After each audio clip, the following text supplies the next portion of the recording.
Hey everyone, my name is Felicia Giouzelis. I am a women's empowerment coach and a healer, and I'm here to talk to you today about how to stop energy drains. When we talk about energy drains, you're going to want to take a lot of notes because energy drains come up in areas of your life that you may not even believe are draining you. So I'm going to give you some specific examples. So if you have a journal nearby, make sure you grab that right now. Now, how do we put a stop to energy drains?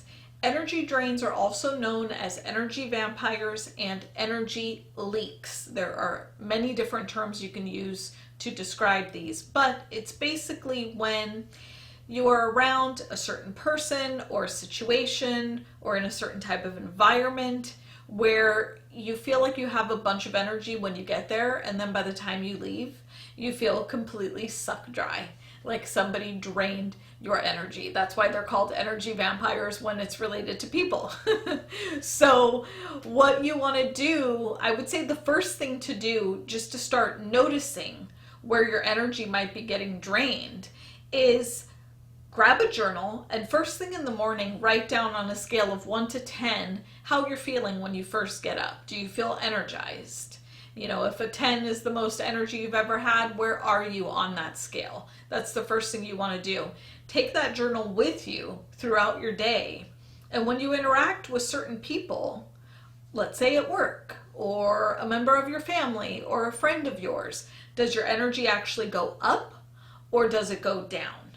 And you want to start recording things like that just until you become more aware of your own energy and how you're showing up in your body, because this really has to do with you being connected to your feelings. And if you have some trouble connecting with your feelings, you're going to have trouble telling where your energy is getting drained and where you're getting energized in certain situations. Just to give you an example of me, I get drained in certain groups of people. Some people have really great energy that I hang out with, and some people, they need a little more love, and I'm a giver, and I tend to feel a little drained after I hang out with them. So there are some protective measures we'll talk about that you can take to kind of protect your energy when you're around certain groups of people. And one of those things is, you know, I wear these two necklaces. This is in Greek known as the mati, it's the evil eye, and this is black tourmaline. And what this does, the evil eye in particular, it looks, right? It's an eye, it looks back at people and it sends whatever they send to you back to them. So it makes sure that I keep my energy and it sends any energy that isn't mine back to other people. So you can get things like this to kind of keep your energy in check and at bay and keep other people's energy back where it belongs with them. Those are just a couple of things you can do, and there are so many crystals, of course, that can help with that as well, which you can look up online. Now, how do you put a stop to these energy leaks? The first thing you want to do is become aware of them. If you're not aware of what's giving you energy and what's draining your energy, that's the first problem you're going to have. You have to be aware of it so you can make some decisions. I'm not saying don't hang out with the people or in those situations. You have free will. If that's what you want to do, go for it. But if you find, and I've had friends like this in the past, if you find certain people, you know, they're sort of taking more than they're giving, and you find yourself in this pattern with them of constantly giving more than, you know, you're receiving from them, that's an honest look that has to be taken at that relationship. And you have to ask yourself, is this worth it for me? I mean, that's the question you can write down. Is this relationship with this person worth it for me? Or am I just in this constant giving cycle where I feel really drained? Because what happens when you feel really drained on the other side of an energy drain is a whole lot of anger and resentment, and sometimes grief and sadness, especially when you're constantly pouring into something or someone, maybe because you love them, but you're not receiving that in return. And once you get into a state of resentment or really feeling anger, you're no good to anyone in a relationship, because you're going to be subconsciously, even unconsciously, taking it out on them. And that's why I said at the beginning, it's really critical to be in touch with your feelings and how you're feeling and make actions from that, you know, act accordingly and really step into this place of empowerment where you're taking full responsibility for how you feel and you are changing your life in order to match how you want to feel, not necessarily how you feel right now in this moment. You have to be able to kind of step out of what may be going on in your life right now that isn't working, and really step into this place of, how do I want to feel and what am I going to do about it? So the first step, like I said, is really understanding where your energy is getting drained. A lot of times we actually are the ones that are giving our energy away, giving our power away. The two ways that we do this are people pleasing and over giving. If you're a woman watching this, you probably do this naturally. We have been conditioned throughout our lives to just people please and overgive. And if you are doing this, you are basically dumping energy probably 80% of the time into people, situations, and things that are not even meeting you 50% of how much you are actually giving. So you have to become really super aware of where you find yourself giving. One of the ways you can start is paying attention to, am I giving when people don't ask me for something? That's the first thing you can do. Ask yourself that question, because that's an abuse of power. I will link you to that video down below.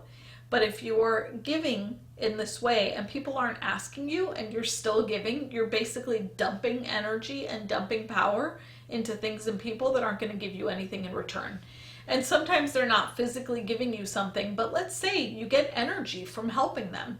That's them giving you something. That's you feeling fulfilled from helping them in some way. But you want to pay attention to the areas where you're giving all of that and you're feeling drained. Now we're in energy drain, energy vampire territory. And that's a classic overgiving cycle. The people-pleasing cycle is a little bit different. It is wanting to be liked. It's wanting to be loved. It's wanting to receive from other people. When you're still giving and you're not receiving, which you may have a problem with receiving. That could be a symptom that you're dealing with, right? It's an imbalance in the feminine energy. But if you are open to receiving, truthfully, honestly, authentically, if you can say you are open to receiving, that's great. But if you're giving energy and you're not getting in return, and then you're continuing to give, you're in a people-pleasing cycle. And what that means is you have an expectation that you haven't verbalized, but subconsciously you're taking it out in blame. Could be something else. Usually it's blame or resentment or anger. It could be sort of passive-aggressive energy, right? But if you don't communicate with the other person, because we're not all mind readers here, right? That, hey, I'm doing this for you, but I expect this in return, right? It may go well, it may not go well. But if you're expecting it without communicating it, and you don't get it, you don't get what you're thinking or what you're feeling or what you really want, what happens is you build resentment. Because you have an unmet need, you have an unmet expectation, and you're starting to get angry and frustrated and sad. This can trigger the grief cycle. Usually it's anger, and the anger is based in expectation where you've built up resentment. So you have to be really honest with yourself. It's not about the other people that you're giving to. It's probably about an unequal partnership, and you're part of the partner, right? It's also you. So you have to take a look at, where is this coming up in my life, and how can I take responsibility for really investing my energy properly in areas that and people that I feel I'm receiving from as well. And those are some of the areas that we want to look at when we're talking about energy drains and energy leaks and energy vampires. They're all the same thing, but it's all about in who and in what situations are you investing your energy in. Now, I have a quiz that I will link you to down below so you can determine whether you are in an energy drain cycle. It's called, What is your number one energy drain? And it will help you discover if your energy is being drained, and if so, in what way. I'll link you to that down below. I will see you on our next video. I hope you found this helpful. If you did, Click the subscribe button. Don't forget to hit the bell, like this video, and comment your biggest takeaway. I will see you on our next video.